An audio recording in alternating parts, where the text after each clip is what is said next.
And good morning, everybody. It's Tuesday. I've got my owl cup today, and with me is our special guest, Sheran Keyton. Good morning. How are you? Good morning. I'm doing great. How are you, Daniel? Oh, I'm doing fantastic. Got the boys for a couple of days, staying home, that is, and they're running around the house. I love it. I love it. I So miss that part of parenthood. yeah, they're going to be showing up here. We'll be hearing them a little bit in the background, I guess, from here and there. But I wanted to Okay. talk to you about some of the things you got going on. You've got a brand new show that's going on right now called "That's Life with Sharan." I do. I do. I'm excited about it. Back in April of 2022, I decided to fulfill a lifelong dream of being a talk show host. And it sort of was, it was born out of a vlog that I was going to do in the height of the pandemic. And it was going to be just me. And I created it, got the website and everything in April of 2020, and did nothing with it. And then in April of 2022, I received all of the signs and open doors and windows from the Most High that it was time for me to produce it. And I did. And so 7 episodes happened in their half-hour episodes, and it's really great. That's awesome. And you talk to different people about different things. Yeah, and it kind of varied. I mean, really wide spectrum. Everything from love. I talked to a couple that had been married for almost 45 years, and just Hmm. what it takes to kind of be in love, stay in love, what the formula has been for them. I talked to a mom who runs a major marketing company, and she's also a mom of three, and just how she finds that work-life balance. All the way down to a young Black female opera singer who is a doctor by title, but often gets looked over, um, both in the opera industry and where she teaches as a doctor. Hmm. So Hmm. it's a very wide range of just life things. And do you find it? Are there any touchy subjects that come up? Yeah, a little bit. A little bit. I think that the touchiest subject, there's going to be a little bit of a touchy subject in every episode for someone. Hmm. It's kind of like your parents used to say, if you throw a rock in a pack of dogs, the ones that howls is the one you hit. And that's kind of how hosting a talk show is when you're talking about life. If we're talking about parenting and talking about dads that aren't present, there's going to be some dad that's watching that's going to be like, ouch, um or if you're talking about stereotypes or whatever you might be talking about, there's going to be somebody that's going to get hit. uh the one that hit me the hardest, that I was not expecting to be the way it was the final episode. My best friend of 30 years was on, and we're forever going to be best friends for life. But we were talking about the episode is called Left Behind, and it kind of is talking about how after high school our lives went in very different directions, and it opened up so many wounds that I didn't even know really existed. um, Hmm. and Enter the Waterworks. It was a really tough episode. I actually had to kind of cut it short because we just weren't doing so well. But that was probably the touchiest subject, I think, because everybody has a relationship or Yeah. relationships that have gotten divided, not because somebody was angry or we broke up, but just by life. We grew apart. And that's the really Hmm. tough part. I have a little thing here that if I ever get into a point where we can't agree on something, Yeah. I've got a little segue that I use to kind of cut the scene. Here, I'm going to share it with you right now. Okay. My way's clearly better. Boringer and deader. Let's agree to disagree. I'm here for that. I need that in life, in all of my relationships. I need to just be able to have that, like on speed dial or whatever. So I love it. I love it. I never got into any place where we just did not agree with any of my guests. I prepped them in a way that I let them know that I would respect their opinions about things.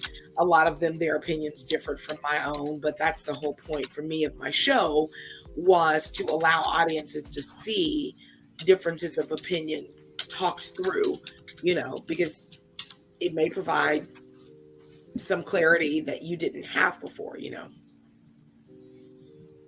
Yeah. I find it hard sometimes to let things go. So, I get in there and I become that dog with the chew toy and just, So if I can't get out with humor, I don't know. I don't know what would happen. So yes, that sounds about like me. So you got something coming up with the Fort Worth Opera. I do. The red carpet world premiere of a piece called Stand Up. It's a 45, actually it's hitting right at about an hour, chamber opera. And it's really a great piece. And I'm not just saying that because I'm the librettist on the piece, but composer Joe Illick is an award-winning composer. He has been composing operas for decades. This is my very first. Can you tell everybody what a librettist is? Absolutely. A librettist is basically the person that tells the story and writes the lyrics. So for people who aren't super familiar with opera, in musical theater, of course, there's a lot of dialogue and a little singing here and there that kind of helps to move the story along. And in opera, it's just the opposite. There's all music that moves the story along, and every now and then there's some dialogue interspersed in between. But it's all music. So what happens, a librettist actually creates the story almost like a script or stage play. Actually, that's what it is. You develop the characters, you create the storyline, the arc of the story, the arc of each character, the places, the everything, and you create this very detailed script, if you would, or libretto is what it's formally called in the opera world. You create this libretto, and a composer comes along and puts your words to music. So, and what does the story entail that the librettist is telling everybody? So for this one, it's about the life story of the real life South African activist Stephen Biko. He lived and worked during the 1960s apartheid in South Africa. And when I was approached to tell this story, I was intrigued just because of everything that's going on in our current society with the Black Lives Matter movement, and just other, social and racial injustices. But my concern was, if the goal is to take this chamber opera into communities and middle and high school and colleges, my concern was there would be too much of a language barrier, even though it's in English, right? There are people who may or may not have ever heard or experienced opera, so that's a barrier. And B, if it's set entirely in the 1960s in South Africa and someone is not a history buff and can't quite follow along, that's another barrier. And so Hmm. for me, that was a lot. So what I wanted to do to kind of help to break down those barriers, aside from it obviously being in English, was to tell half of the story where these four amazingly talented professional opera singers are all of the characters in the 1960s, including Stephen Biko, his wife, his sister Bukelewa, and the popular journalist Donald Woods. Hmm. Um, and then about halfway through, they become modern day characters on a college campus in 2022 amidst the protest and Black Lives Matter movement and stuff within this college campus. And I did that for two reasons, because I wanted the um, audience to be able to see and understand the relevance. I never wanted any person, especially any young person, to go, oh, well, that was in the 60s. So how does that apply to me? Well, it Yeah. does. The same need for you to stand up and stand firm on your beliefs, whatever those are, Hmm. it still exists. So that was the challenge, and I'm excited. I think I accomplished it. It's good. Well, that's awesome. That is awesome because it's really, really very important for the youth of today to be able to connect with the happenings that happened beforehand. I mean, so often, and we see it. You might agree, you might not agree, but we find ourselves repeating history if we Absolutely. don't understand what's happened before. And Absolutely. so, you know, I see some things where people say, well, 9/11, that was before I was born, and we need to just move on.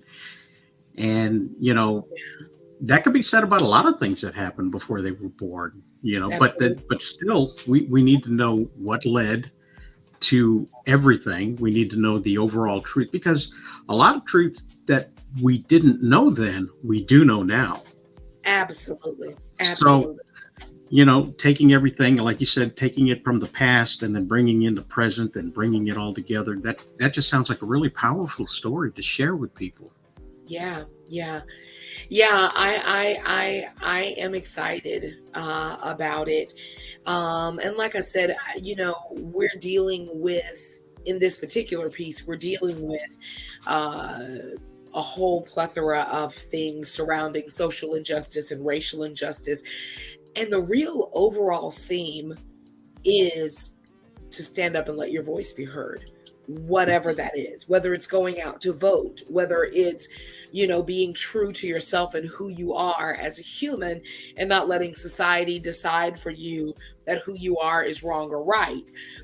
It's literally encouraging people of all ages, all races, all cultures, all socioeconomic statuses to stand up and just be who they are. That's great. And people can get more information by going to fwopera.org/stand up. And they can Yes. find the information. They can figure out how to order tickets and Yes. show up and just be there. Just Yes. this is the time. This is the place to be. Yeah. And but that still isn't the only thing that you've got going on. You've also got a short.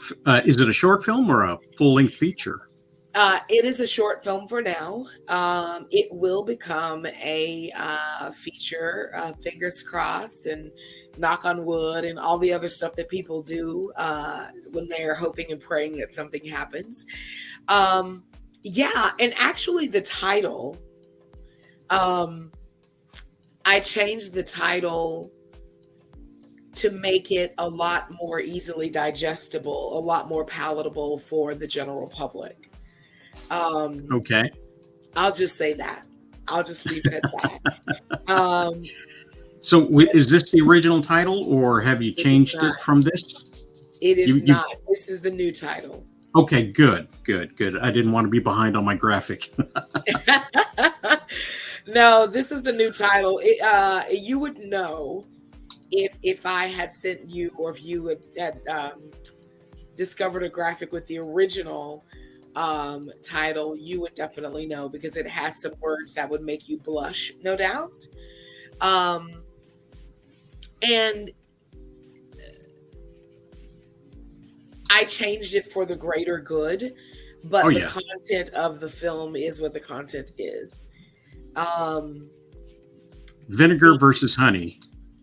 right, right.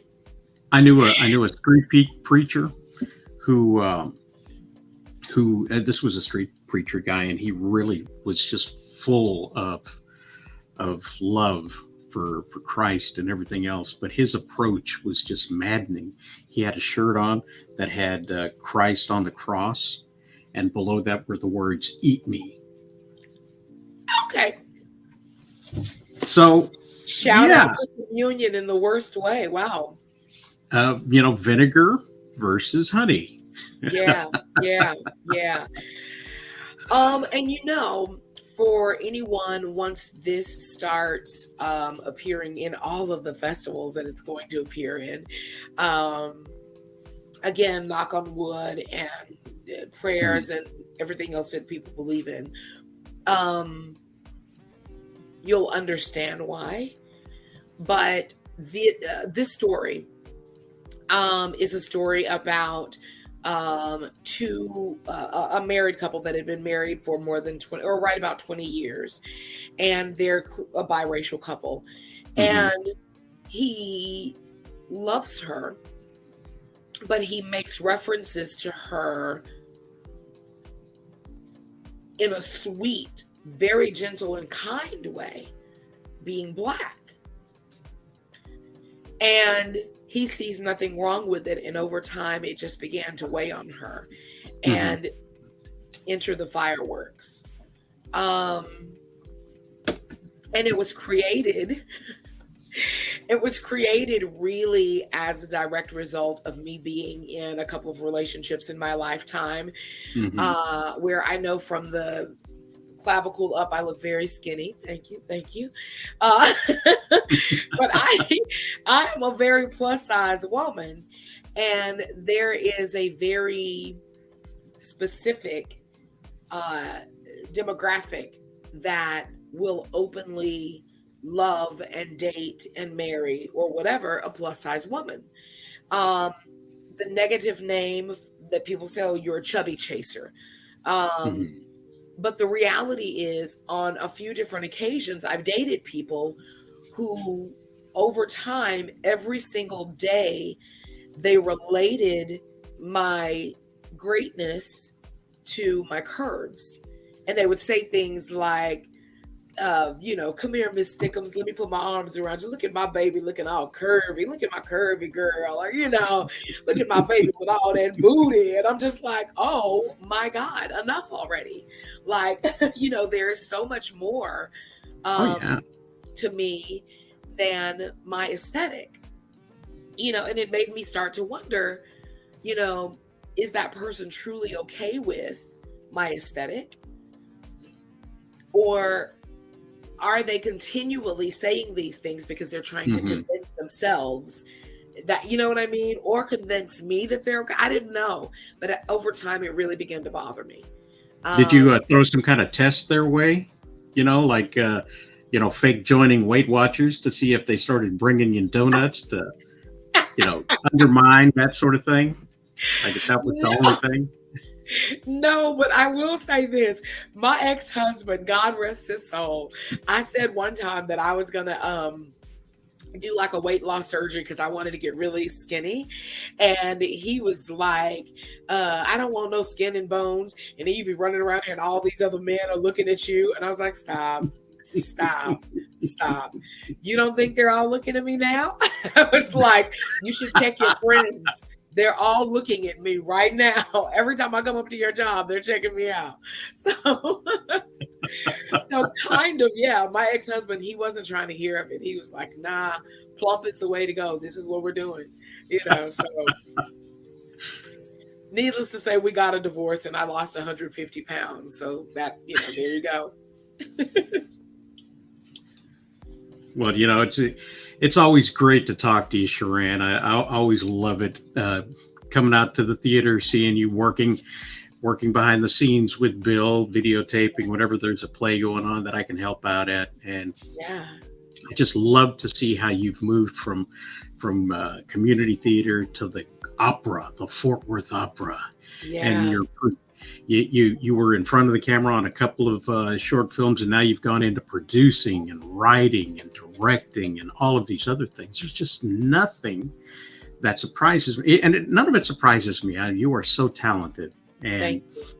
you're still out every weekend filling the jazz bars and singing your lungs out, Yes. and you got the kids to watch out for too. So I mean, you're just an amazing, wonderful example of a human being, Thank you. and I wanted to share that with everybody out here so that they could get to know you as well and follow you as best they can. Where can they find you on the? On Facebook, my artist page is just at Sheran Goodspeed Keyton. It's at Sheran Goodspeed Keyton on IG. It's Diva DFW. And on Twitter, it's Sheran Keyton. Although I'm guilty of not posting on Twitter as much as I should, but I do post everything on the others. I always post what's coming up, where I'm going to be performing. Anybody who's looking for a great family day out. This coming Sunday, I'll be performing with my band, one of my bands, the Copper Tones, at the Dallas Arboretum from 2 p.m. to 4 p.m. And it's rock and soul music, Motown, R&B, and it's just really a good time. You can bring the blankets, the chairs, the picnic baskets, the kids, and it's a lot of fun. Sounds like a great time. Thank you. Well, thanks for being here. And folks, go out there and make it a great day. Thank you. Thank you, Daniel. I appreciate you.